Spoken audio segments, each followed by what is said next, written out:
Sure, mana niya? Sa pangay nun. Masira na yun naman. Rice. Ay, tambay script. Ayan, pinano natin yung ano rito, yung step niya, pinabago natin, no? Kay George.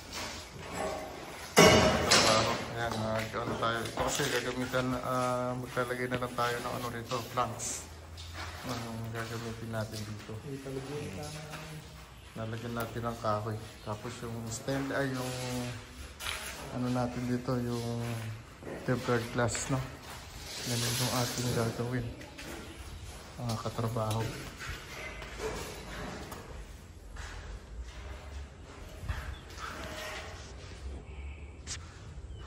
Yan, mga gamit natin dito. Yan na. Mga katrabaho. Tapos yun, ito yung CR na ano na rin siya. Na magawa na rin, no? Ay, nabutasan na rin. Ayun, napalak na. Ni Ronron, ayan, tinamaan na naman yata yung pag tinamaan dito, poste na naman yata ito, no?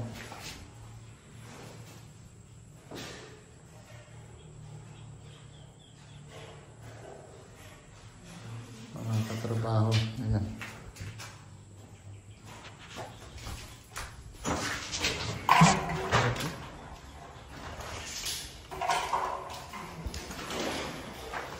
Ayan, ito na yung, nakalimutan yung gasa.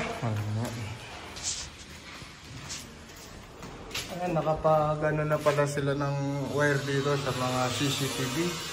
Ayan, nakapaghulog na sila, ano, sila...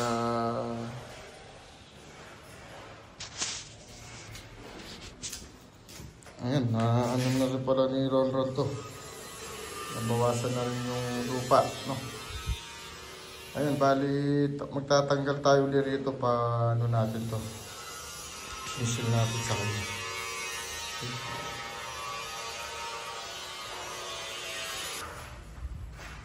Ayan mga katrabaho, bali, itong pinaka-coblet niya wala kasi siyang pinaka-bracket. Hindi sila nilagyan ng ano, metal paring, no? Yung pinaka-ibabaw. Kaya yung iba, may naka, ano, wala sa linya, kumbaga may nakapasok, may labas, no?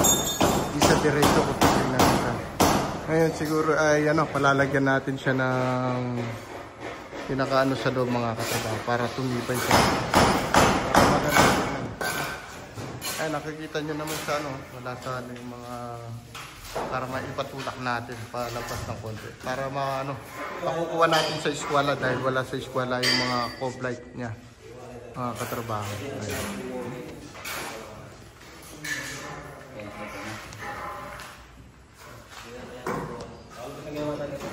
Ito, nag-ano na rin si tatay rito. Pinupuno na yung pinaka-amba para matibay siya. Ayan, binagyan natin ng 4 para may pagkakapitan yung mga yung hamba natin.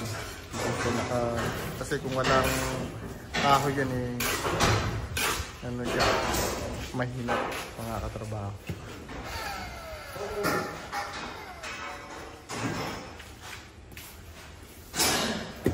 Tapos ito, forma na sila ng mga rito. Lalagay na ng forma. Ayan, kapag na-formahan na yan, madali na siyang ano, medyo bibilis na tayo ng kaunti dahil dito lang tayo nagpapabagal sa paggagawa ng mga forma tsaka yung sa bakal natin, no? Ayan.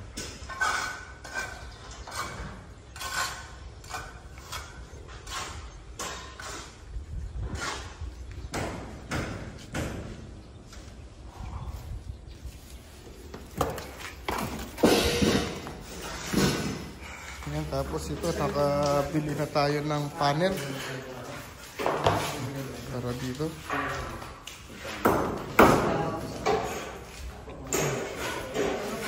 Ayan, ito. Sabay yung panel natin dito. Ayan. natin kahapon, pati yung mga breaker, bali yan, ano na siya ngayon. Kakapit yung mga katrabaho. No?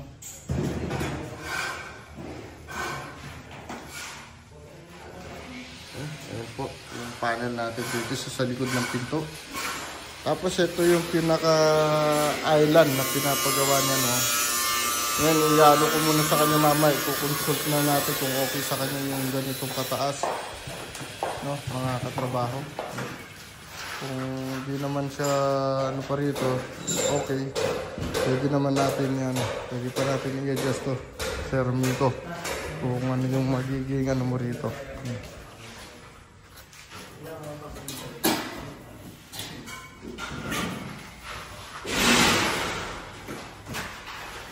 Si George naman ay layout ng... Kala ko din na may ano na yan, may tansi na. Tinanggal mo na naman. Na? Tanggal daw yung pako.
Ayan bro, nag-ano na siya.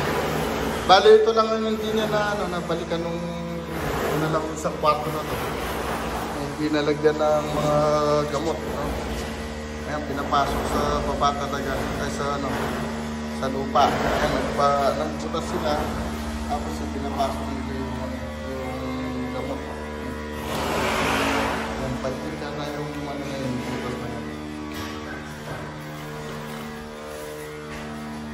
Ayun, ginawa ng... Ayun na.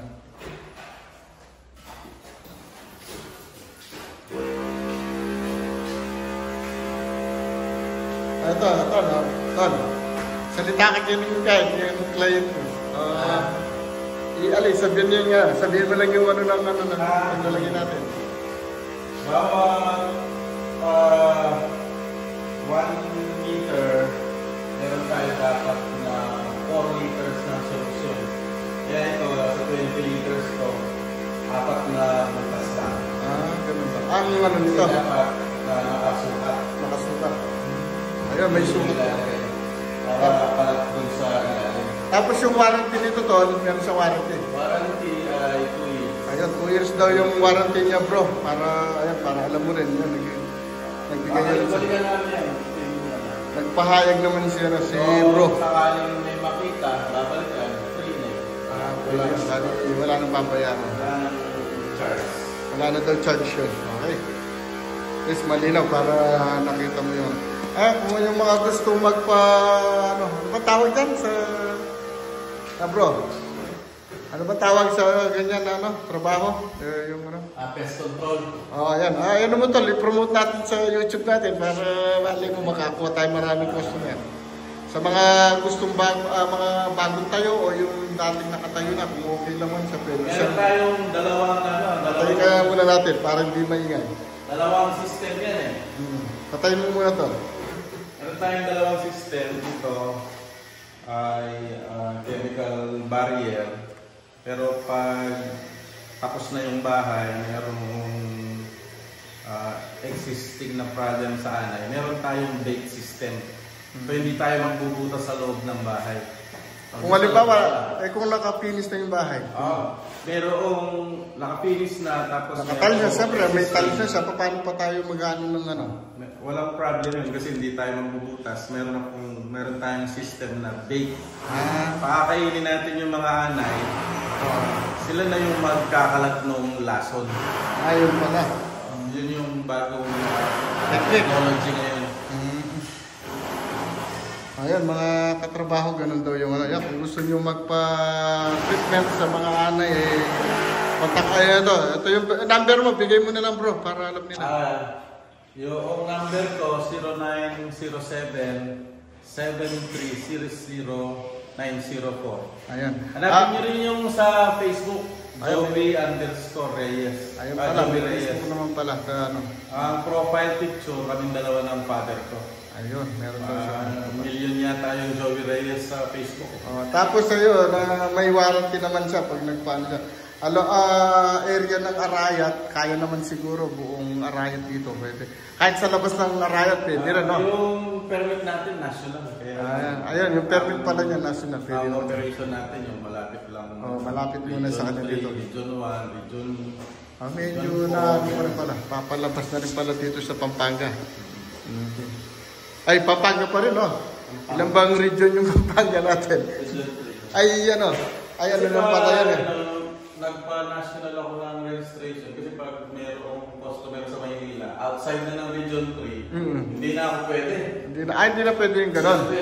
Kailangan pala, national talaga yung magiging permit. Ayan mga bro, kung gusto niyo daw na yung mga dito sa Arayat. Nag-inquire sila, papasyalan namin, free of charge yung inspection. Free lang yan, walang ano. Magpo-propose tayo ng contract. Walang bayad yun. Magkakasundo, doon lang yun. Bagay, nasa sa kanila na lang kung gusto nila.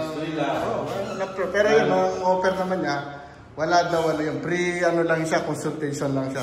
Walang bayad yun. Pagbibisita nila sa mga bawat location na ano ba, gusto nyo magpa-anay treat, ayun, pwede naman daw na kahit wala daw kayong babayaran na charge fee, no? Kumbaga, di po kayo, wala kayong aalahanin. Okay, bro, salamat ka. Punta ko lang. Okay, salamat po sa Diyos, bro. Yan na yung pinapahukay ko. Malalim pala, no? Malalim. Sige, basta hukayin mo muna, palitawin muna natin. Pag hindi siya talaga lumitaw, yan na pala. Yan pala, sige, palitawin mo. Yung hukayin mo siya ng mabuti para hindi tayo mahirapan na mag-adjust, no? Yung maginhawa tayo magano. Tapos itong mga gilid na to, kung kaya, sisilin mo rin ng konti. Ayan, may mga sobra-sobrang lahira. Gilid na. Okay, sabi ni Boss Macmac. Ayan, mga sipag yan. Kaya natutulog na lang yan, nagtatrabaho. Tsaka maaga siya pumapasok yan. 6:30 ang pasok. Alas 8 siya pumapasok. Okay, uwi muna tayo.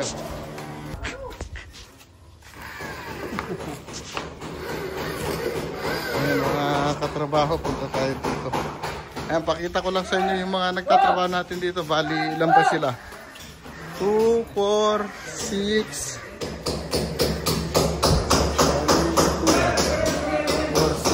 8, 10. Bali, 11 sila. Na? Linwal na yung masyado. Linwal yun. Kaya tuglungan na yan, alam eh. Yan. Na? Yapin naman ako siya papakalwalo.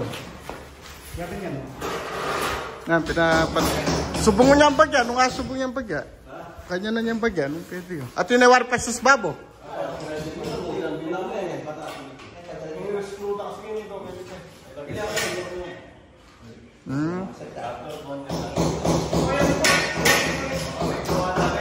Ha?